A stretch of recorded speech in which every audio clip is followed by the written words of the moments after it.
Hello Satna, my name is Zita Harkaran and I'm making a video about love and death.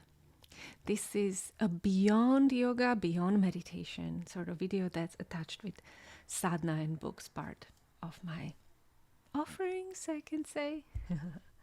So a while back I decided I wanted to look deeper than just beyond meditation. Meditation is powerful stuff.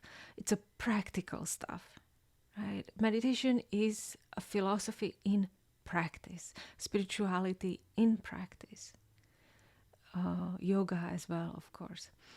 But I wanted to see further and learn from wise people of the past. And one of them that came up back into my life recently is Joseph Campbell. And we are just about to talk about in our book club about the section on love and death rituals in mythology, in primitive societies. And it's fascinating stuff, like really fascinating.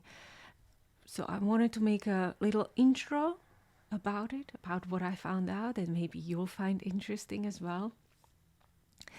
And if you want, you can always come and join our discussion. We know that love and death is connected. We feel it, but we don't know how, why. And these really old mythologies are trying to teach us about something very important that I think we have forgotten and pushed to the side.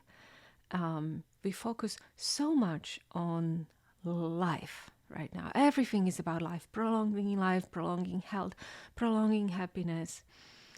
And somehow the essence of life is escaping us.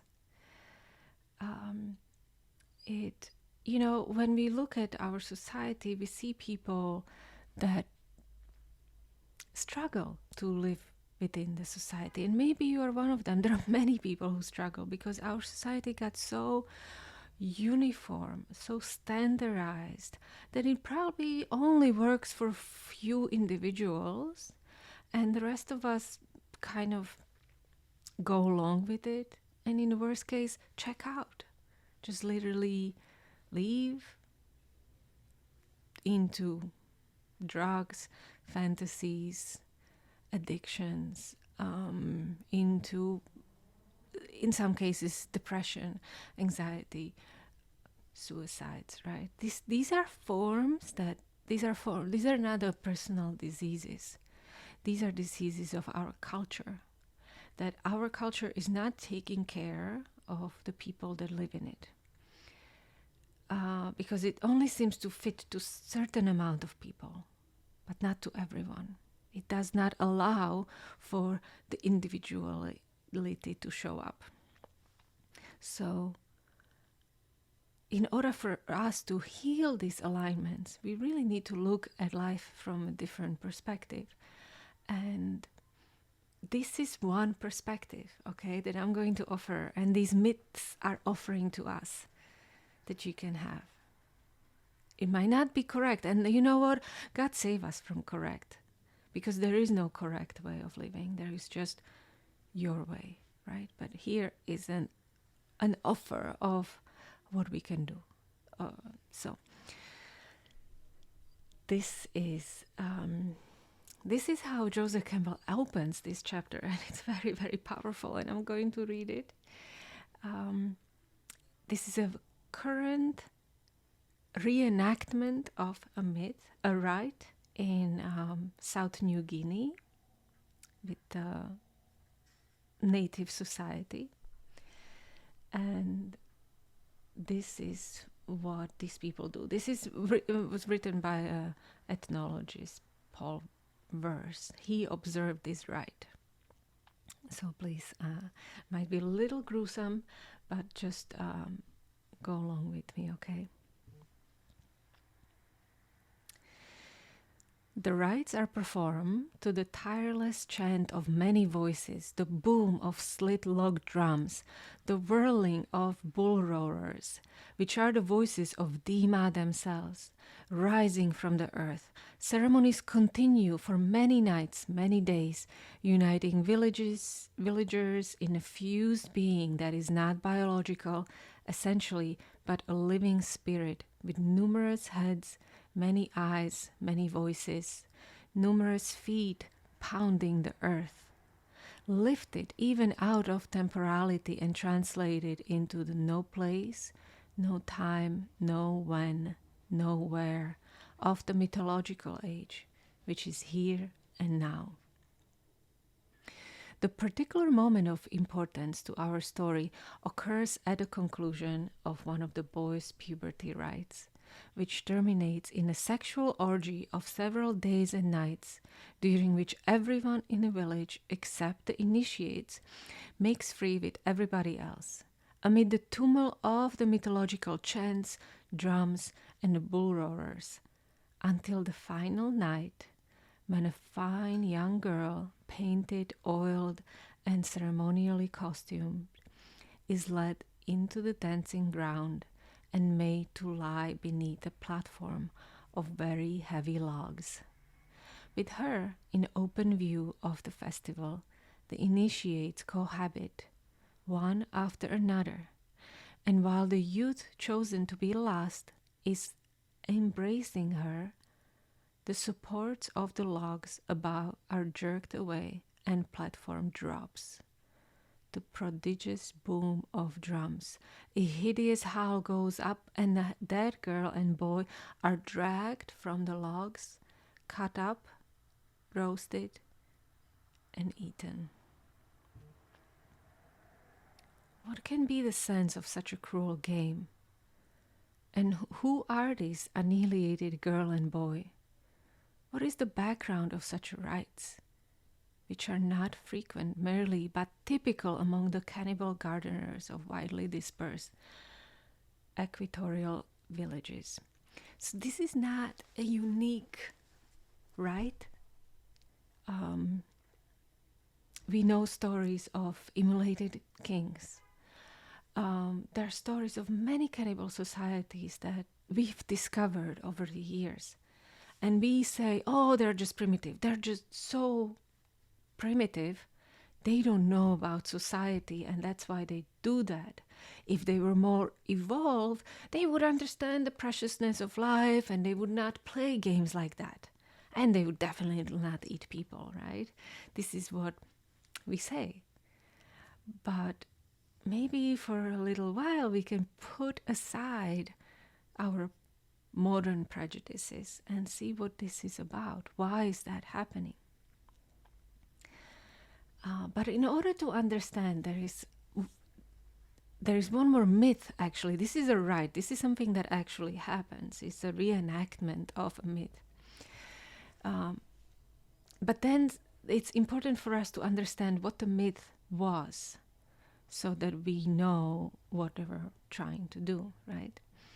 So also I want to mention, this is a story that Aztecs used to do too, right? They would have this rite where they would,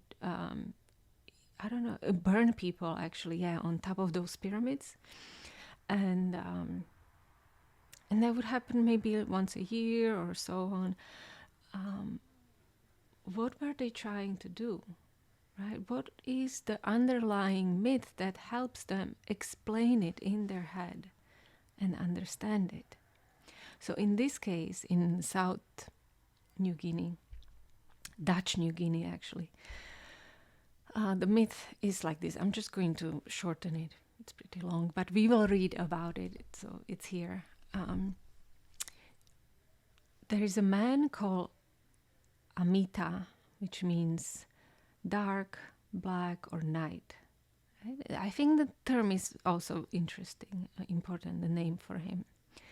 And he has a dog, and I think they go for a walk, and the dog chases this boar, a pig, and the pig doesn't know what to do, so he goes into the lake, and there is no other way for the pig to get out, so he just keeps on swimming because the dog is guarding the riverbank or the lake bank, right? And he can't get out. So eventually the pig dies.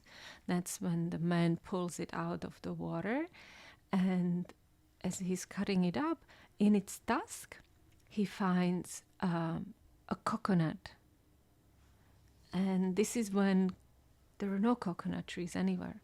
So he doesn't know what to do with it. He brings it home. He knows it's something special, so he covers it with a snake blanket. Snake blanket is an important ceremonial item. And he puts it up in his altar, and he goes to sleep. And in his dream, he gets a message to plant that coconut, right? So this is also a story of when the hunter-gatherer societies move into a planter society or agricultural societies. So anyway, he plants the coconut, and in 3 days there is a palm. In 4 or 5 days there is already coconuts growing on it, right?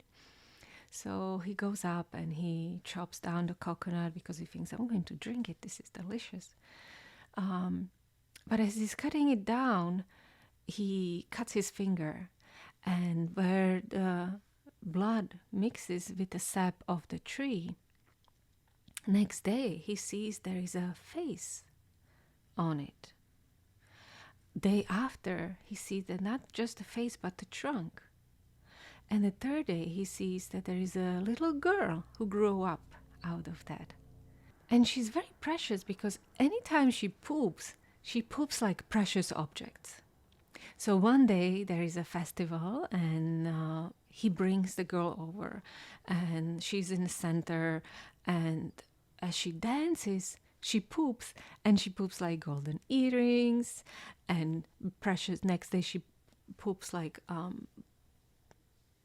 some kind of like beads, porcelain dishes, they say. That's what they identify. Then she poops and at the last day she poops a gong, which is probably like the most precious thing. And everybody rejoices. This is a lot of prosperity. This is great. But the people decide that they got jealous. Why he should own her, right? And he's gonna have all this wealth, and they're gonna have nothing after the festival is over. So they decide to kill her, and they kind of like, they start making circles smaller and smaller, and they push her into some kind of a hole, and then they bury her. So the goddess is very upset about that. Man, the Amita wasn't there. He finds out about it later. He's very upset about that. And so the goddess decides that those who killed her are going to be killed as well, but they get transformed into like lots of different animals that the world didn't have before. So dogs and cats and leopards and elephants. So these people become the animals. And then and the Dima leaves as well. She's not happy. So this is a kind of a story of the creation of the world, how things were created, how cocoa pounds were created, how precious objects were created, how, of course, animals were created. So it's kind of interesting, right? There isn't much of like a morality here, morality story, but it shows this circle of life and death, that what we think is dirty and nasty, like poop, right? That it's actually a precious thing in this case for this girl, and beginning of something new. And then also the killing of these people is like a beginning of new animals. That everything that we have is what we think of like blood, right?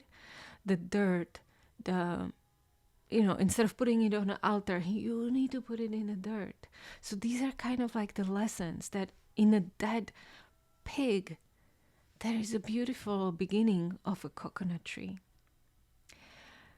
And this is something that I think is missing so much from our society, this acceptance of death, or seeing death as a precious beginning of something new, right? Like, we have so much garbage and we don't know where that garbage goes. We all poop, we all pee, we all have our bodily fluids coming out, but we don't know where it goes. We are so detached in our society right now, detached from it. Everything that it's just slightly has to do with death, or we cover disease. Oh, no, no, no. We are so scared because it just shows us that we value life so much and we think there is just one life and it needs to be lived to the fullest and there is nothing after, and whatever is after, it's not good. But here is another perspective that's being offered to us, that the death is basically a God giving itself back to the nature. That's why I love collecting my compost. Now we have bins, so that's great. But it used to be I had to go to the end of the block every Saturday and drop it off, and it was like the highlight of my day, collecting it and dropping it off, because I feel like, okay, here is like finally this garbage is being used for something. It is returning to where it should be and give back the nutrients to the earth. We don't know otherwise where the garbage is going. That cycle is broken. We broke it somehow. We don't know where, even what happens with dead people. They just kind of like disappear and it's not talked about, it's not seen in any way. And it's kind of like when we refuse death, when we refuse to look at death and we refuse to see the ending, it's like we lose the better part of understanding of life. Life is like a day, right? Where you work and are focused on what is happening and you gotta make something out in your world, you gotta pay your karma. And then there is night, and night is like death. But for us, night isn't the night the most relaxing time when we come back from work, we relax, we have fun, we meet up with friends. It's a time of relaxation.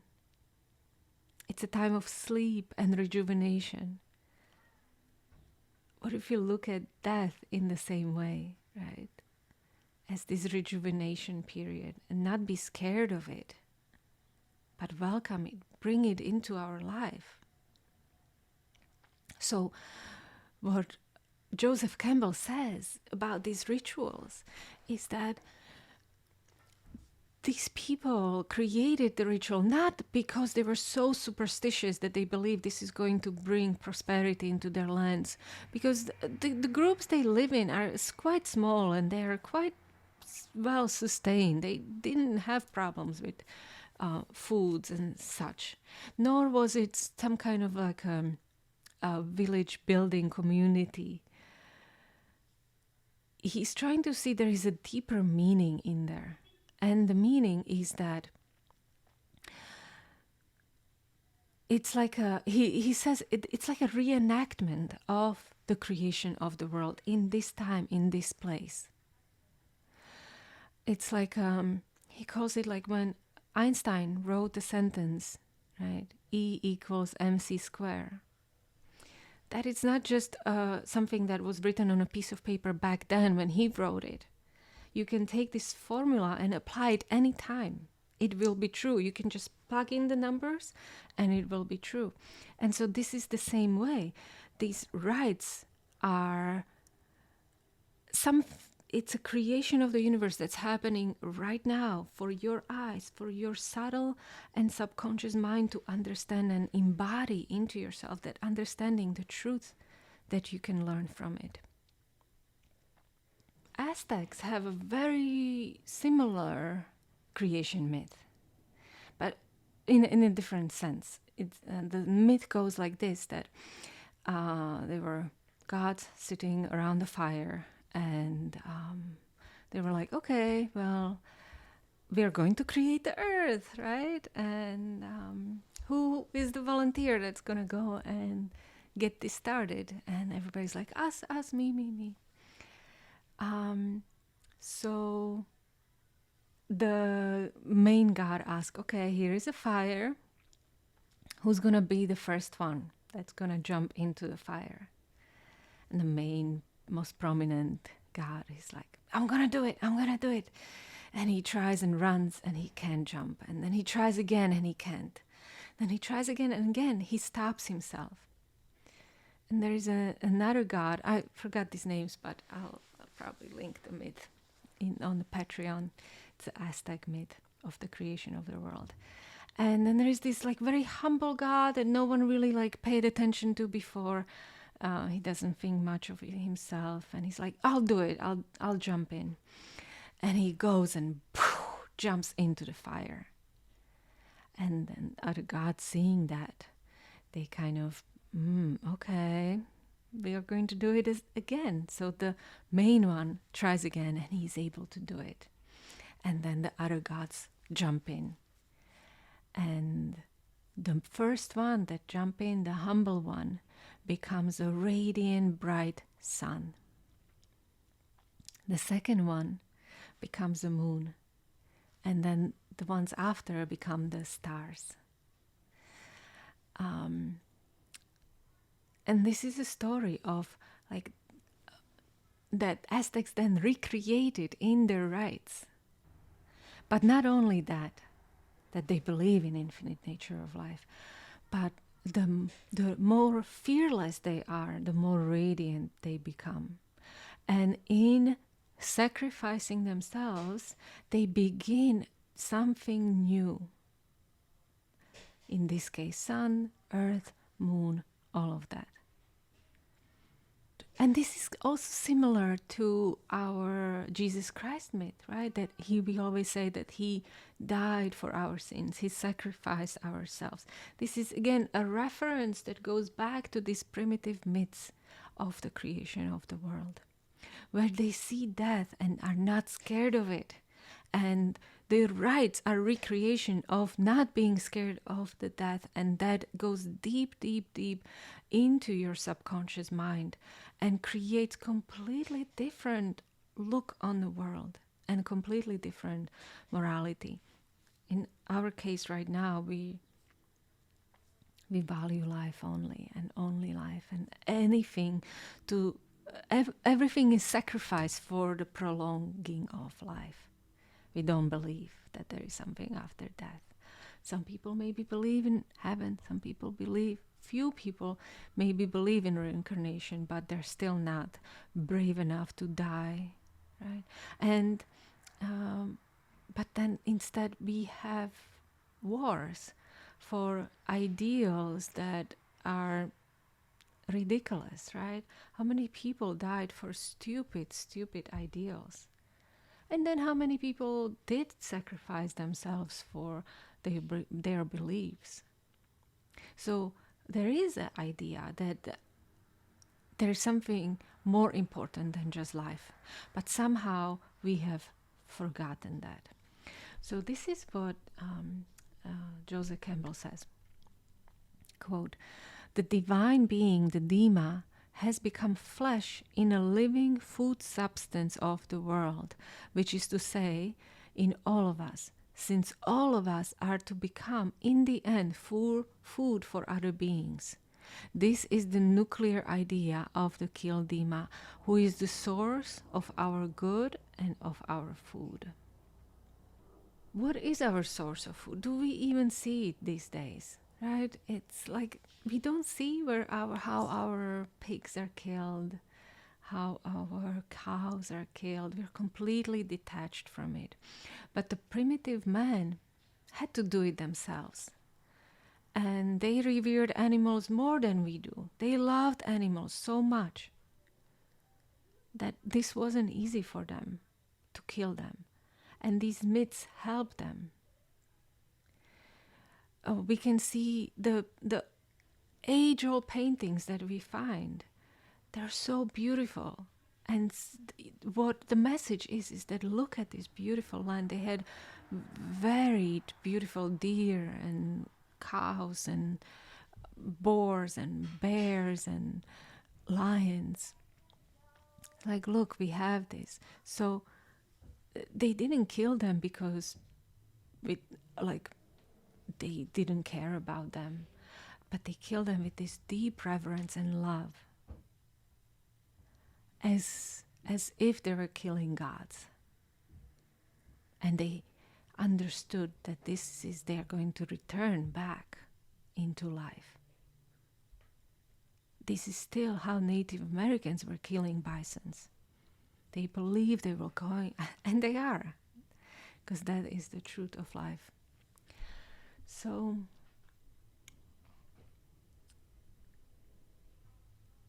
these were, later on, these sacrifices were kind of translated and understood as some kind of bribes or gifts to God, but no, they were just a reenactment of what is truly happening in the universe.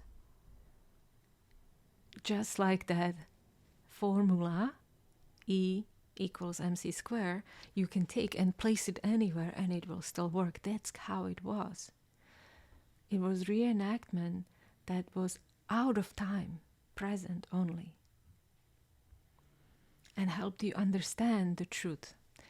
And so one more thing that these myths also remind us is of the monstrosity of life. That life is not just beauty and health, but also this deep, dark, tense monstrosity that's asking for your life, for something new to begin. This is something that people understood during World War I, during World War II. This was like this, that's when that all literature about nonsense came out, right? Like Waiting for Godot and many other, where it's like, we don't know what life is about. We forgot all our ideals. And this is what these rites were also reminding people, that monstrosity, the enormity of life, not just beauty, but of death and cruelty and pain. And to be able to live with the pain and to be able to remember the pain and the death, that this is coming. It's not far, far, far into future. It can happen to anyone. It can happen to young people, old people. There is not right time to die, right place to die.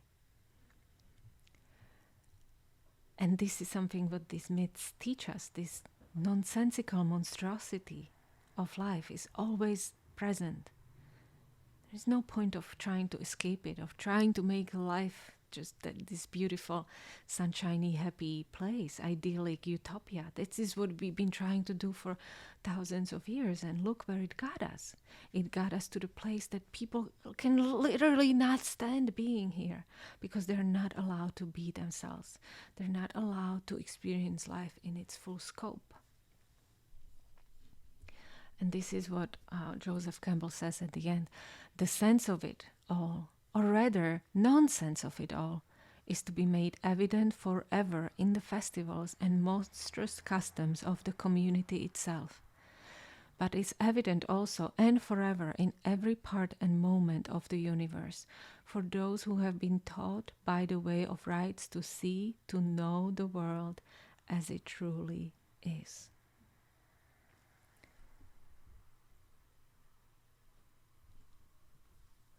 We are dying every day. We kill every day, but we don't see it. In our world right now, we don't see it. There is no such a thing of lack or loss. There's always cycle, satanama, life, death, rebirth, infinity, forever, over. There is no end of anything. This is what also Nietzsche was talking about when he said about the Apollonian and Dionysian. I don't want to go into it deep because I know, but he said, the beginning, the nature is wild, crazy, hard to contain. But when we do try it, that's the Apollonian, that's when we try to polish it and make it beautiful and make it make sense. We always look for sense. What is the meaning of this? But the truth is there is no meaning. And in this way, everyone has space in this great monstrosity of life. There is space for everyone, the good and the bad, not just the good, not just the ideal. So let's grow up and accept the truth. Anyway, so this is kind of like what this little chapter is about. Then, if you like to join, we are also going to read the story of Persephone, which is similar, right? She dies, but from her coming back to life, there is a rebirth that's happening, and it's beautiful and it's gorgeous. But there is that mixture. And then there is another story called Monster Eel, also has to do with rebirths and love and death and all of that. So, yeah, and this is just a little intro into this topic. So, let me know if you have any question, if you find it interesting. And if you like, join our book club. We'll talk about these issues. And yes, so that is all from me. Thanks for getting to the end, and see you next time. Sat Nam. Bye.